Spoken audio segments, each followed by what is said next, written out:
So you can see behind me, I've got the big trailer. It's hooked to my 2003 F-150. Normally I don't use this truck for firewood. It's strictly my go-to-town Sunday truck, I guess you could say. I got it from my uncle about a year ago. He didn't need it anymore. It only had 36,000 miles on it. I guess he didn't really need it a lot when he had it, but it's pretty mint. But I figure I'm not gonna hurt anything just towing the trailer, I guess, or hopefully not. Hopefully it's not famous last words. But I got a Facebook friend. He's a firewood acquaintance buddy that we talk firewood sometimes. But he's west of here, about an hour, and that's the way you around here. If you go east, you go toward Huntsville, Alabama. That's where I sell mainly. That's the market for selling. You go west toward another city called Florence. I don't get much business over there. I guess the demand is not as high, or I don't know, the prices are lower. So around here, you go east to buy, you go east to sell, you go west to buy. So he's got some hickory. We're gonna run over there and see if we can get a load of hickory. His price he's advertising, it's low enough I can be profitable. I'll tell you more about that later. Also, word on the street is he cut part of a finger off with a log splitter. I don't know if he wants to get on camera, but hopefully we'll get the story on that too.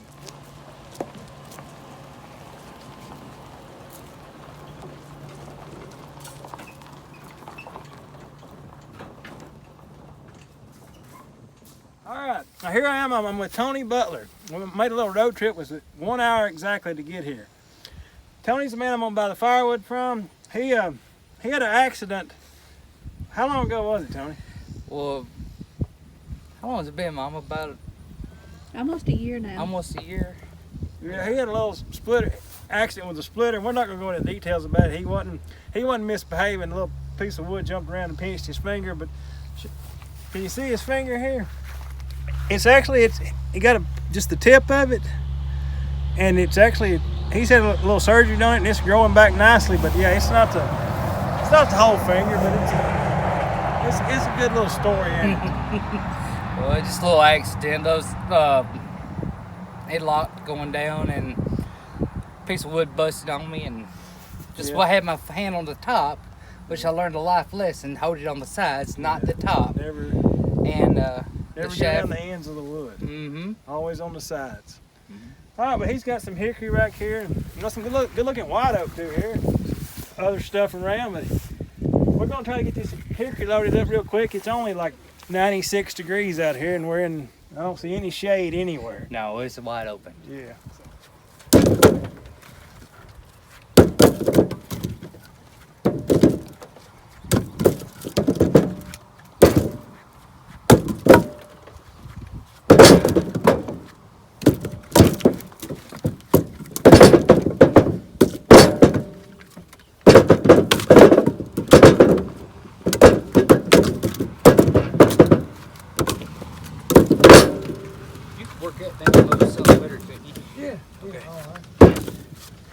Roger usually rejects. I ain't rejecting none of it. That's part of it. You can't have it perfect. I mean, we got it cut. The lengths would look amazing. Yeah. How do you mark it?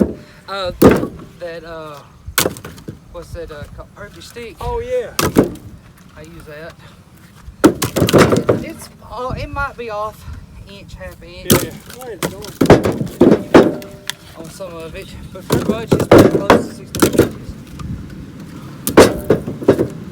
Does it look pretty uniform? Oh yeah, looks good. So it's the next morning, guys. I got back last night. I mean, had a good time meeting Tony. He was giving me a really good product here. There may be a couple pieces of Rogue sweet gum got mixed in, but everything is cut. You know, it looks like it's cut better than I cut it as far as 16 inches. It's a little larger than the splits are than what I normally do. So I'm gonna move the trailer. I'm either gonna move it over to the electric splitter or out here next to where I'm gonna stack it. And I can just take the 2265 and work it up as I get to it.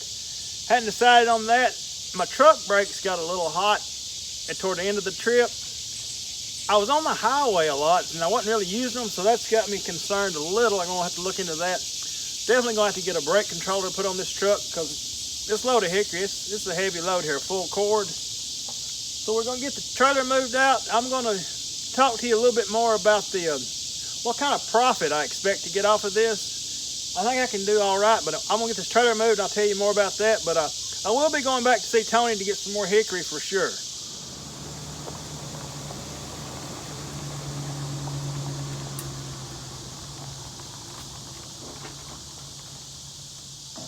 So this is gonna be the final resting place for the trailer for now.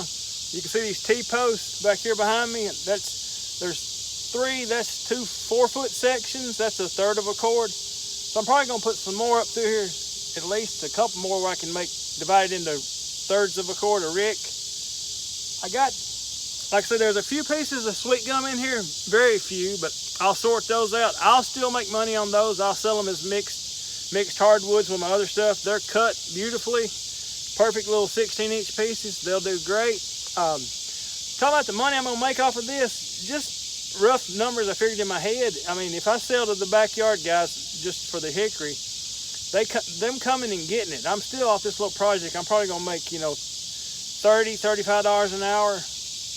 I'm good with that. You gotta have, that's how I work. I figure out what I'm gonna make per hour, or what I need to make to justify my time. Also, if I sell it to like the baseball team or the better smoker customers, I could make, $80, $100 an hour off of this. Just, it depends on how much time I put into working it up and splitting it up and sorting it out. And I'm gonna go into that in another video, but I'm gonna wrap this one up and just want to give a big shout out and thanks to Tony for supplying me with the firewood. And we will be going to see him again, but hopefully the weather gets better and starts cooling off and we'll get back to processing more firewood. But I really appreciate you watching this video, and I will catch you on the next one. Thanks.